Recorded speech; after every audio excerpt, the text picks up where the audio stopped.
बातें हुई। सवाल ये है कि ये जो पीडीए की लड़ाई है, ये जो सामाजिक न्याय की लड़ाई है, ये जाति जनगणना की लड़ाई है, ये हक दिलवाने की लड़ाई है, ये लड़ाई सदियों से चल रही है। समय समय पे इस लड़ाई में बड़े लोगों ने अपना योगदान दिया है। ये संविधान जो आपके पास है, ये बाबा साहब ने इसकी संरचना की, संविधान सभा ने उनकी बात को माना, उनके पूरे लेखनी को स्वीकार किया। लेकिन साथियों, हमको ये जानना पड़ेगा कि संविधान मान स्तंभ की स्थापना की अब जरूरत क्यों है। संविधान की रक्षा तो हम लोग लोकसभा चुनाव में भी कर रहे थे, जनता ने हमें जिता भी दिया, और जनता ने जिता दिया तो हमने कहीं लोग ये न समझ लें कि संविधान की रक्षा हो गई। और आपको ये समझना पड़ेगा कि संविधान पे खतरा क्या है, कैसे खतरा है। कोई संविधान के लेके जा रहा है क्या? संविधान तो है, लेकिन खतरा यह है कि पिछले दरवाजे से बहुत सारे ऐसे काम हो रहे हैं कि संविधान है लेकिन लागू नहीं होगा। सांसद जी ने अभी नॉट फाउंड सुटेबल कैंडिडेट एनएफएससी की बात कही, वो एक बात है। अभी कल सुप्रीम कोर्ट ने एक फैसला किया कि 69,000 शिक्षक भर्ती में उत्तर प्रदेश सरकार ने जो आरक्षण की व्यवस्था थी उसका सही से लागू नहीं किया, पालन नहीं किया। नौजवान 6-7 साल से संघर्ष करते रहे, लाठियां खाई, सड़कों पे लेके रहे, कई जगह हार गए। क्या कोई नौजवान सरकार से कर सकता है? सरकार नियम बना दे, फिर एक कोर्ट से बड़े कोर्ट में चली जाए, तमाम बड़े बड़े वकील खड़े कर दे, जनता कहां से लाएगी इन वकीलों का खर्चा? लेकिन मैं बधाई देता हूं 69,000 भर्ती वाले संघर्ष समिति जो बनी थी, उन्होंने संघर्ष किया और ये सिद्ध कर दिया कि उत्तर प्रदेश सरकार ने पिछड़ों के आरक्षण में बेईमानी की थी। और कोर्ट का आदेश देगा, अभी आज का आदेश देगा, अभी आया, उसमें भी इसी तरह की बात कही। तो सरकार अपने अपने तरीके से लोगों का हक मारने की कोशिश कर रही है। और याद करिए, लोकसभा 24 से पहले का समय उत्तर प्रदेश के अंदर और उत्तर प्रदेश के अंदर लोकतंत्र नाम का था, तानाशाही थी। अगर किसी सांसद ने, भारतीय जनता पार्टी के सांसद ने एक शब्द मोदी जी से पूछ लिया, एक सांसद ने सिर्फ ये पूछ लिया कि हम लोग कुछ जनता को दे नहीं पा रहे, मोदी जी जनता में कैसे जाएंगे, उसका उसी समय टिकट कट। ये भारतीय जनता पार्टी के विधायक जगह जगह अपमानित होते हैं, जगह जगह जाके धरना प्रदर्शन की बातें करते हैं। क्यों करते हैं? क्योंकि इनकी कोई सुनने वाला नहीं था। उत्तर प्रदेश में योगी आदित्यनाथ ने मान लिया हम तानाशाह हैं, जो हमने कह दिया वही कानून है, जो हमने नहीं कहा वो कुछ कानून नहीं। और दिल्ली वालों ने ये मान लिया हम तुमसे बड़े तानाशाह।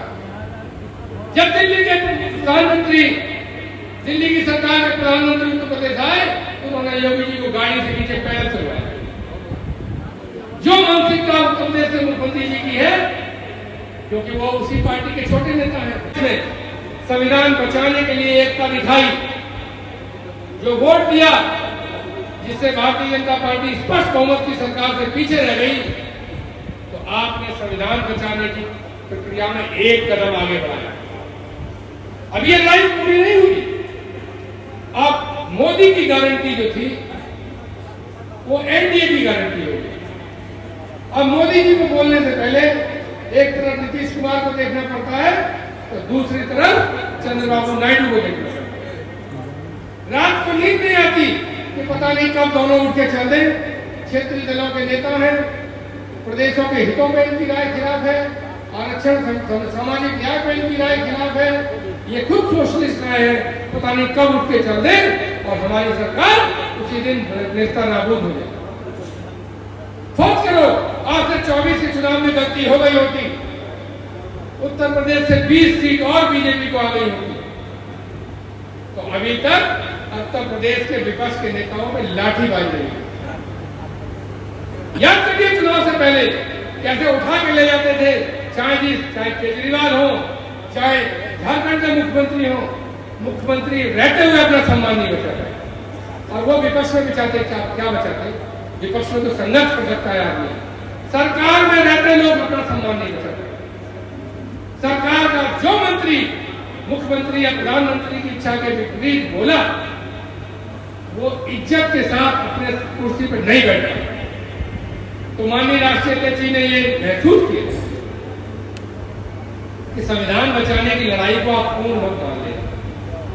अभी आपने केवल महावत के हाथ में जो अंकुश होता है, जो हाथी को कंट्रोल करता है, वो अंकुश प्रदान किया। खतरा ड्रोन देने का पूरा बना हुआ है। क्यों करेंगे? इसलिए करेंगे कि आप कभी संविधान मान स्तंभ को देखें तो आपको याद रहे कि संविधान में जो आपको अधिकार मिले हैं, वो सिर्फ अधिकार आजन्म नहीं मिल गए हैं, उनकी रक्षा करनी। आपको ये याद रहे, इसको देखें कि हमारा अधिकार जहां तक खत्म होता है, वहां दूसरे का अधिकार वहीं शुरू होता है। आपका कर्तव्य भी है कि अपने अधिकार की रक्षा करना है और दूसरे अधिकार का हनन नहीं करना।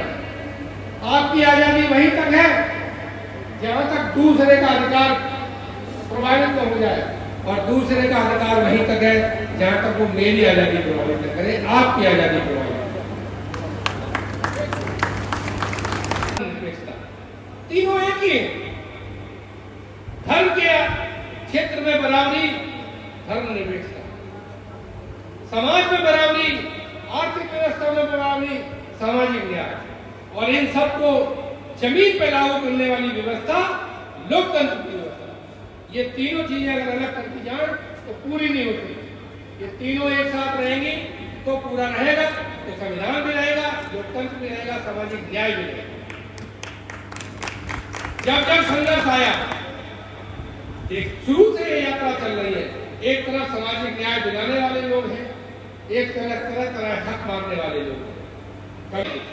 आप ये महसूस करेंगे कि आपको जो अधिकार, सम्मान, न्याय, जीने का अधिकार मिला है, वो इस संविधान की वजह से मिला है। कभी कभी पार्टी में लड़ाई हो जाएगी तो आप लोग आएंगे, इस संविधान मान स्तंभ के नीचे बैठेंगे और कहेंगे हम भाई भाई को लड़ना नहीं है, हम समाजवादियों को आपस में लड़ना नहीं है। इस संविधान मान स्तंभ के नीचे बैठ के हम आपसी बात मतभेदों को भुला लेंगे और यही संविधान मान स्तंभ की कसम खा के आगे एकता से एक साथ पार्टी को और समाज को लोग आशा करते हैं। वैसी ही चीजें संविधान आपको देता है। आज का भगवान संविधान है, अगर मैं कह दूं तो बहुत गलत नहीं हो। इसलिए मुझे लगता है कि आप संविधान मान स्तंभ की कसम खाएंगे। जब कोई बात पड़ेगी, सच्चे झूठे का फैसला होना होगा, तो आप कहेंगे संविधान मान स्तंभ की हाथ रख के कह रहा हूँ ये बात मैंने नहीं की, और दूसरा वाला विश्वास करेगा जैसे वो कसम का विश्वास करेगा। इसलिए साथियों, संविधान मान स्तंभ ये प्रतीक स्तंभ का एक प्रतीक स्तंभ है। इसको देखकर सारे हमारे सामाजिक सुधारकों का जितना संघर्ष है वो आपको याद आना चाहिए। इसके अंदर आपको नेताजी की शक्ल दिखनी चाहिए, इसके अंदर आपको अखिलेश जी का संघर्ष दिखना चाहिए। इसके अंदर अगर कोई आपको कमी दिख रही हो तो इसको देखकर आपको एहसास होना चाहिए कि ये कमी मुझ में है, इसका मैं सुधार करूंगा। आत्मावलोकन करें, आत्मचिंतन करें, क्योंकि आप खुद स्वीकार कर लेंगे, खुद समझ लेंगे, उससे बड़ी कोई स्वीकृति पार्टी और इस देश और समाज के लिए नहीं हो सकती। हम लोग बार बार नेताजी के संघर्ष को याद करते हैं, क्योंकि नेताजी ने बहुत संघर्ष किया, पूरे संघर्ष से पार्टी बनाई, बहुत सारा सामाजिक परिवर्तन किया, तो कोई दो राय नहीं। पूरा देश, पूरा विश्व में उनके संघर्ष को याद करता है। लेकिन जब हम संघर्ष को याद करते हैं तो आधा याद करते हैं नेताजी। क्यों? क्योंकि मैं देखता हूं बहुत सारी बातें हुई, माइक में भी संघर्ष हम लोग चालू कर देते हैं। हम लोग को समझना चाहिए हमारे चुनाव में क्या हुआ, उसकी एक अलग मीटिंग है। हमारा संगठन मजबूत कैसे करना है, उसकी एक अलग मीटिंग है। हमारे इतने प्रकोष्ठ हैं, क्यों है? हर प्रकोष्ठ की अपनी एक अलग जिम्मेदारी है। कौन सी बात हमको मंच से कहनी है, कौन सी अकेले में कहनी है, कौन सी मुझसे कहनी है, कौन सी राष्ट्रीय अध्यक्ष से कहनी है, इस बात को भी हमको आपको समझना और मानना पड़ेगा। क्योंकि पहले हम खुद व्यवस्था बनाएंगे अपनी पार्टी की, अपनी मीटिंग की, अपने मंच की, अपने हॉल की, तब आप ये आशा करेंगे कि हम इस देश की व्यवस्था को बदल सकते हैं, इस देश की व्यवस्था को बना सकते हैं। नेताजी के संघर्ष को सब याद करते हैं, लेकिन एक नेताजी की अद्भुत शक्ति थी, मैं उसकी याद दिलाना चाहता हूं। वो थी जोड़ने की शक्ति। दुनिया कहती है कि नेताजी अखिलेश जी के पास जो चला जाए उन्हीं का हो जाता है। नेताजी के पास जाने के बाद लोगों को लगने लगता था कि मुझसे ज्यादा खास आदमी तो कोई दूसरा है ही नहीं। नेताजी के पास जाके लोग कहते थे कि जिले में होंगे कोई नेताजी है, मैं इनको सब बात बता दूंगा, और नेताजी सुधार देंगे। नेताजी छोटे बड़े नेताओं को डांटते भी थे, छोटों को पुचकारते भी थे और जोड़ते थे। इस जोड़ने की क्षमता को भी विकसित कर लो। 2024 से अगर कोई एक संदेश है तो एक संदेश ये भी है कि राष्ट्रीय अध्यक्ष अखिलेश यादव जी ने नेताजी की जोड़ने की क्षमता का अद्भुत प्रयोग किया और नया वोट जोड़ा, हर जिले में जोड़ा। ये जो सीटें दिख रही है, ये रिजल्ट दिख रहा है, ये नए वोट को, नए लोग को जोड़ने का काम हुआ। और जोड़ा तब जाता, आदमी जोड़ता तब है जब आप उसका दिल जीतते, जब आप उसका विश्वास अर्जित करते। तो नेताजी के संघर्ष के साथ साथ नेताजी की जोड़ने की क्षमता को याद रखिए और अपने अंदर ये विकसित करिए कि कैसे हम और ज्यादा से ज्यादा लोगों को जोड़ें, कैसे हम बात अपनी ऐसे कहें कि आपके बगल में बैठे व्यक्ति को ये एहसास भी हो जाए कि मुझे न्याय मिलेगा, और पीछे दूसरा बैठा है उसे एहसास भी न हो कि मुझे अपमान हो रहा।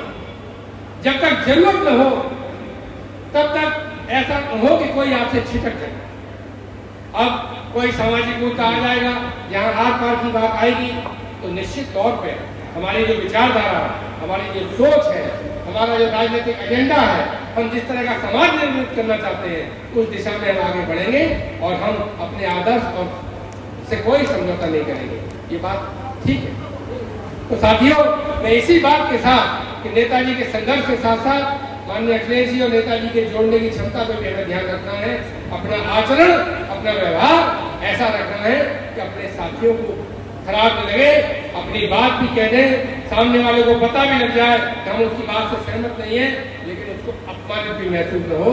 और इसी बात के साथ मैं जिला कमेटी को, वरिष्ठ नेताओं को, इस कार्यक्रम को आयोजित करने में जो सारे लोग लगे रहे, दिन रात मेहनत की, उन सबको बहुत बहुत धन्यवाद देना चाहता हूँ, शुक्रिया अदा करना चाहता हूँ और अपनी बात को विराम देना चाहता हूँ। धन्यवाद। जय भारत, जय समाजवाद। माननीय नेताजी अमर रहे। अखिलेश